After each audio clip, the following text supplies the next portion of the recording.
कितना भी स्कॉलरशिप हो जाए, किताब कॉपी लेने के लिए तो पैसे चाहिए। हम लोग लाइब्रेरी का सहारा लिया करते थे, लाइब्रेरी में जाते थे, रात रात भर बैठ के सिलेबस निकालते थे, अपने होमवर्क कंप्लीट किया करते थे। ये सिचुएशन थी उस समय। लेकिन पता नहीं क्या था, परमात्मा को कुछ और ही मंजूर था। एक अनजान इंसान के माध्यम से ये डायरेक्ट सेलिंग इंडस्ट्री मेरी लाइफ में आई। अब इसको हम डेस्टिनेशन बोल सकते हैं कि शायद परमात्मा मेरे से करवाना कुछ और चाहता था, मैं रास्ता कुछ और चूज कर लिया था। ये इंडस्ट्री मेरी लाइफ में आई। जब इंसान पहली बार मेरे पास इस इंडस्ट्री का प्लान लेके आया तो मैंने उसे बड़ा लताड़ा था, क्योंकि अपने अंदर ईगो था।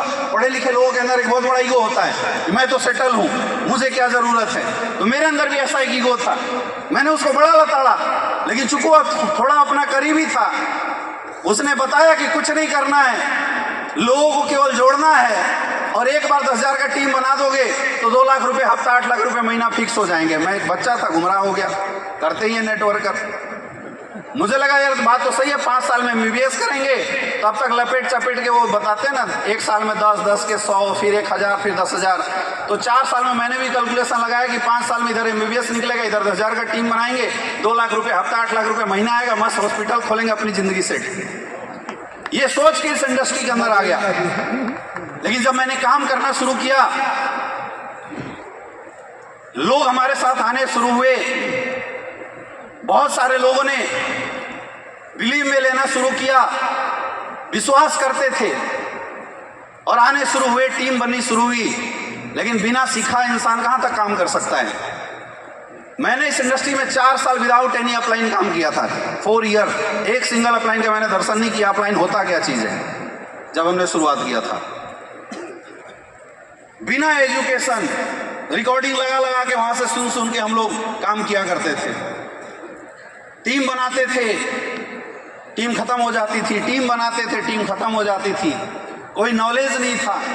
कुछ लोग ऐसे आए जो ला के बोलते थे, सर वाकई इस इंडस्ट्री में कैरियर है क्या? तो हम लोग भी मोटिवेशन में बोलते थे यस है। और मैंने देखा कि बहुत सारे ऐसे लोग, जैसे ज्ञानेंद्र शर्मा जी हैं, मिस्टर आदित्य सर हैं, OP साहब हैं, ये वो लोग थे जिन्होंने मेरे पे भरोसे करके, अविनाश गुप्ता जी, पढ़ाई छोड़ दिया, कोई जॉब छोड़ दिया। OP साहब से मैं मिला था रात को 12-1 बजे, हमने प्लान किया था, और OP साहब ने बोला कि सर क्या इसमें कैरियर है? मैंने बोला हाँ सर कैरियर है। बोला कैरियर है तो फिर हम गार्ड की नौकरी क्यों करें, लेफ्टिनेंट से रिटायर हैं, चलो छोड़ देते हैं। 1 दिन में जॉब छोड़ दिया। ऐसे बहुत सारे लोग आने लगे जो अपनी नौकरी छोड़ के, अपनी पढ़ाई छोड़ के हमारे साथ फुल टाइम काम करने के लिए तैयार होने लगे। और उस समय मैं उधेड़ में था कि मैं क्या करूं।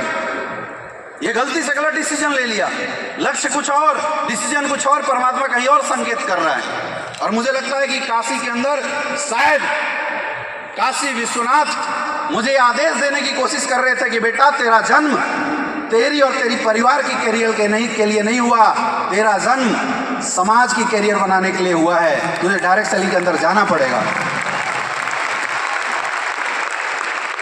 और फिर मैंने निर्णय लिया कि अब जो लोग हमारे ऊपर विश्वास कर रहे हैं, भरोसा कर रहे हैं, उनके करियर के साथ मैं खिलवाड़ नहीं कर सकता। और मैंने डिसीजन लिया कि मैं इस इंडस्ट्री को अपना करियर बनाऊंगा। एक भटकाव था मेरी लाइफ में, क्योंकि पढ़ाई करते थे, दिन भर पढ़ाई करो, शाम को बिजनेस जमता नहीं था। तो मैंने MBBS क्विट किया और मैंने सेकेंडरी कोर्स में एडमिशन लिया, दूसरे कोर्स में एडमिशन लिया, और पढ़ाई के साथ बिजनेस की शुरुआत करी, बिजनेस करना शुरू किया।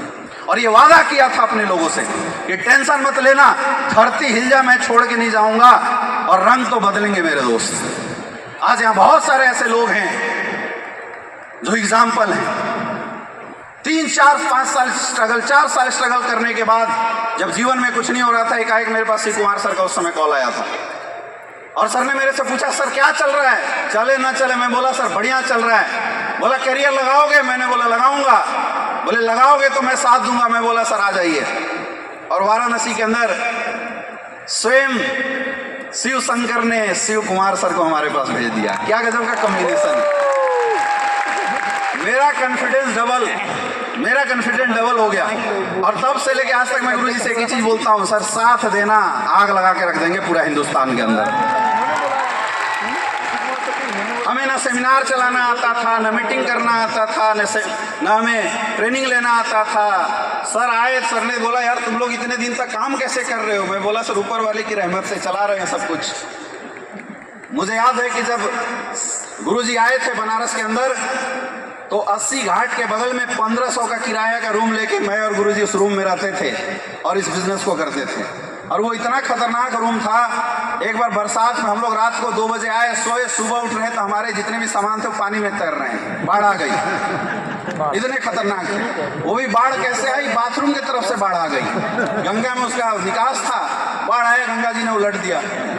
गुरुजी उठे, बोले यार ये भी दिन आएंगे अमित जी, और आने वाले समय में जब करोड़पति बनेंगे, करोड़ों का मजा लेंगे तो वो भी दिन आएंगे। हम बोले जी गुरुजी। इस तरीके से हम लोगों ने शुरुआत किया।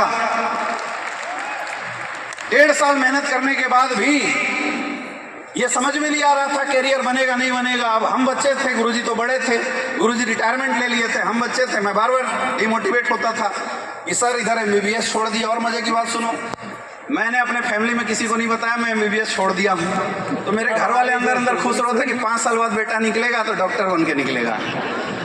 इधर मैं लगा हुआ हूँ डायरेक्ट सेलिंग इंडस्ट्री के अंदर, तो मैं कभी कभी अंदर से डरता भी था।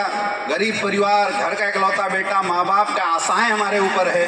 फिर जब अपने लोगों की आशाओं को देखता था तो ऐसा लगता था कि यार हारना नहीं बेटा किसी भी तरीके से। तो मैं गुरुजी से बोलता था, गुरुजी क्या प्रॉब्लम है, क्यों नहीं हो रहा है, कैसे नहीं हो रहा है। और तब तक हमारे गुरुदेव महिपाल सर ने किसी शुभ काम का शुरुआत कर दिया था।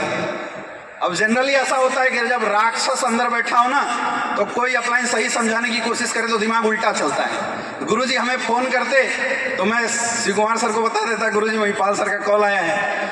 तो गुरुजी बोलते मत उठाना कॉल अभी सर का, हम बताएंगे तब बात करना। तो मैं ऐसी कॉल ब्लॉक कर देता, कभी झूठ बोल देता, यहाँ हूँ कभी वहाँ हूँ।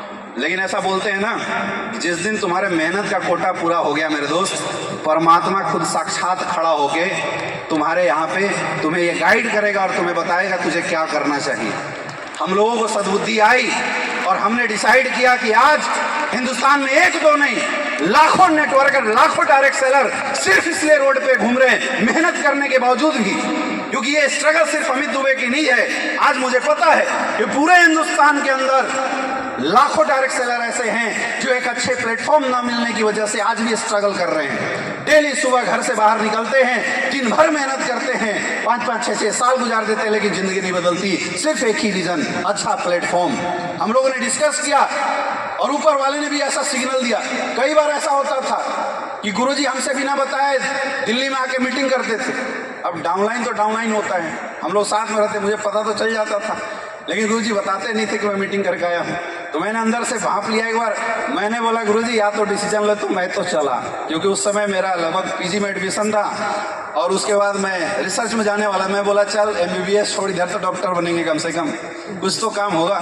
तो मैंने बोला गुरुजी आप डिसीजन लीजिए, दुनिया का कोई इंसान साथ देगा नहीं देगा, अमित दुबे साथ देगा, सारा दुनिया हिल जाए, मैं आपका साथ नहीं छोड़ूंगा। कमिटमेंट पक्का था। सर ने बोला साथ देगा, मैं बोला 100% साथ दूंगा।